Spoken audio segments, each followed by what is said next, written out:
Hello everyone. Today topic is how to build in Artexer. ఈరోజు మనం ఆర్టెక్చర్ అనేది ఎలా బిల్డ్ చేయాలో తెలుసుకుందాం. అంటే స్టెప్ బై స్టెప్. అంటే ఆర్టెక్చర్ అనేది మనకి ఏ కేసులో ఉపయోగపడుతుంది, అది చేయడం వల్ల మనకి ఏ కేసులో అంటే మనకి ఆర్టెక్చర్ అనేది మనకి ఎలా హెల్ప్ అవుతుందో కొన్ని ప్రాబ్లమ్ స్టేట్మెంట్ తీసుకొని చూద్దాం. ఆర్టెక్చర్ అనేది ఎలా ఉపయోగపడుతుంది. ఫర్ ఎగ్జాంపుల్ ఏంటంటే నేను సాఫ్ట్వేర్ ఇంజనీర్, నేను సాఫ్ట్వేర్ డెవలపర్ని. నేనేం చేశానంటే నాకు ఒక ప్రాబ్లమ్ స్టేట్మెంట్ ఉంది. ప్రాబ్లమ్ స్టేట్మెంట్ని నాకు డైరెక్ట్గా వైప్ కోడింగ్లో ఏం చేస్తున్నానంటే డైరెక్ట్గా ప్రాంప్ట్ తీసుకెళ్ళి నేను అంటే ఆర్టెక్చర్ బిల్డ్ చేయకుండా డైరెక్ట్ ప్రాంప్ట్ తీసుకెళ్ళి ప్రాజెక్ట్ అనేది బిల్డ్ చేస్తాను. అంటే అక్కడ ఫ్లో అనేది నాకు ఏం జరుగుతుందో తెలియట్లేదు. ఫర్ ఎగ్జాంపుల్ ఏంటంటే అక్కడ ఆర్టెక్చర్ అంటే స్టెప్ బై స్టెప్ యూజర్కి ఏం కావాలి, నెక్స్ట్ లాగిన్ పేజ్ ఏమి ఉండాలి, గూగుల్ అథెంటికేషన్ ఏమి ఉండాలి, నెక్స్ట్ ఏబిఎస్ ఏమి ఉండాలి, ఫ్రంట్ ఎండ్ ఏమి ఉండాలి, బ్యాక్ ఎండ్ ఏమి ఉండాలి, అండ్ ఏపీఎస్కి ఏమి వాడతారు, డేటాబేస్ ఏమి వాడతారు, ఫుల్గా నాకు ఏమనేది డాక్యుమెంట్ అనేది ఆర్టెక్చర్ అనేది నాకు తెలియట్లేదు.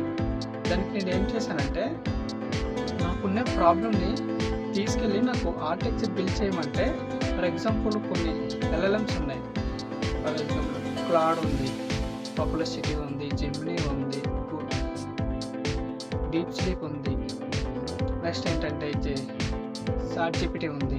ఇందులో బెస్ట్ టూల్ ఏంటంటే ఎన్నట్లో 2 టూల్స్ ఉన్నాయి మంచిగా. అంటే 2 tools are improve in architecture. First one in deep sleep, next one Claude.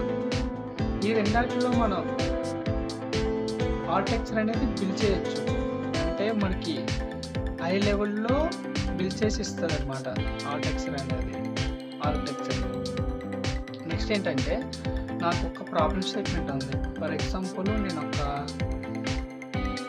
Project చేస్తున్నాను. ప్రాజెక్ట్కి ఏంటంటే నాకు కంప్లీట్గా ఎలా ఫ్లో అనేది తెలియట్లేదు. ఆ ఫ్లో కోసమే ఆర్టెక్చర్ని బిల్డ్ చేస్తారు. ఇప్పుడు ఫర్ ఎగ్జాంపుల్ కంపెనీస్లో కానీ బయట ఐటీ కానీ నాన్ ఐటీ కానీ ఏ కంపెనీస్ అయినా ఏ ప్రోడక్ట్ బిల్డ్ చేసినా ముందు ఆర్టెక్చర్ అనేది బిల్డ్ చేస్తారు. బిల్డ్ చేసిన తర్వాతే ప్రోడక్ట్ అనేది ఎలా ఇంప్లిమెంటేషన్ చేయాలి, దాన్ని ఎలా తయారు చేయాలి, how to improve in this product. Next ఏంటంటే ఈ ఆర్టెక్చర్ని స్టార్టింగ్ ఏంటంటే నీ ప్రాబ్లమ్ స్టేట్మెంట్ చెప్తావు. ఓకేనా, నీ ప్రాబ్లమ్ స్టేట్మెంట్ చెప్తావు, ప్రాబ్లమ్ స్టేట్మెంట్కి సొల్యూషన్ ఇస్తుంది. నెక్స్ట్ ఏంటంటే అందులోనే నువ్వు కేటగిరీస్ నువ్వు ఏ కేటగిరీ యూజ్ చేయాలనుకుంటున్నావు.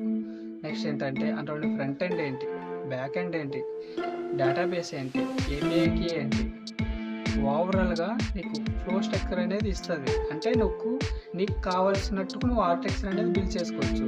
అదే కొన్ని వైప్ కోడింగ్ టూల్స్ ఉన్నాయి, లాబుల్ కానీ నెక్స్ట్ బోల్డ్ కానీ. ఇటువంటి లాబుల్స్ కోర్స్ ఏంటంటే మనం ప్రాంప్ట్ ఇచ్చేస్తాం, అంటే దానికి నచ్చినట్టు టెక్స్ట్ స్టాక్స్ కానీ అది డెవలప్ చేస్తుంది. మనకి ఎలా కావాలి, మనకి నేర్చుకునే టెక్స్ట్ స్టాక్ అనేది కావాలి. టెక్స్ట్ స్టాక్ని మనం ఏం చేస్తామంటే డైరెక్ట్గా నాకు ముందుగా ఆర్టెక్చర్ బిల్డ్ చేసుకుంటాం. నాకు ఫ్రంట్ ఎండ్లోనే రియాక్ట్ కావాలి, నాకు HTML CSS రియాక్ట్ కావాలి, బ్యాక్ ఎండ్కి వచ్చేటప్పుడు పైథాన్ ఫ్లాష్ కావాలి, నెక్స్ట్ డేటాబేస్కి వచ్చేటప్పటికి నాకు MongoDB కావాలి, SQL కావాలి అని మనం పెట్టుకుంటాం అనమాట. ఏపీఎస్కి మనకి ఏపీఐ కీస్ ఏం తీసుకురావాలి, పేమెంట్ గేట్వే ఎలా యాడ్ చేయాలి, స్టెప్ బై స్టెప్ మొత్తం ఓవరాల్ ఫ్లో అనేది ఆర్టెక్చర్లోనే మనకు చూపిస్తాం అనమాట. స్టెప్ బై స్టెప్ ఏం జరుగుతుంది అనేది. ఒకసారి మనం ఆర్టెక్చర్ బిల్డ్ చేసిన తర్వాత దాన్నే మనం గూగుల్ స్టూడియోలో కానీ లాబుల్లో కానీ బోల్డ్లో కానీ డైరెక్ట్గా మనం పెట్టేస్తే మనం అనుకున్నట్టు అవుట్పుట్ అనేది వస్తుంది. లేకపోతే అవుట్పుట్ అనేది రాదు. అవుట్పుట్ అనేది మెయిన్ ఇంపార్టెంట్ అనమాట. ఆర్టెక్చర్ అనేది దేనికైనా ఎప్పుడైనా ప్రాజెక్ట్ మనం స్టార్ట్ చేసేటప్పుడు ఆర్టెక్చర్ అనేది ముందు మెయిన్ మనకు కావాల్సిన ప్రాబ్లమ్ స్టేట్మెంట్. మన ప్రాబ్లం ఏంటి, దానికి సొల్యూషన్ ఏం కనిపెడుతున్నాం, అది మెయిన్ ఇంపార్టెంట్.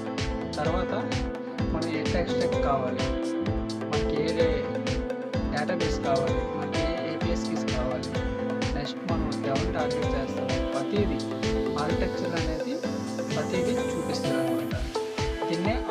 ఆర్కిటెక్చర్ అని అంటారు. This is called architecture.